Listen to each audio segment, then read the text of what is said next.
How to enable OpenTelemetry in n8n.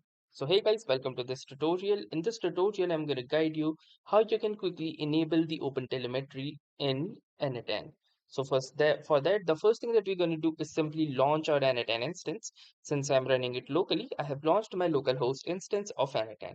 Then the next thing that I'm going to do is simply click onto the settings option, and within settings, I can see this OpenTelemetry option right here in this menu. Let me click on to Open Telemetry, and from here you can see this option of Enable Open Telemetry. When disabled, no traces leaves this instance. If you wish to enable it, simply click onto this drop down arrow and click Enable, and now you can see that your Open Telemetry has been successfully enabled. So that was all for this tutorial. I hope this video was helpful for you. If this video was helpful for you, please make sure to drop a like, let us know in the comments, and also don't forget to subscribe to our YouTube channel for more such exciting video content. Thanks for watching and have a nice day.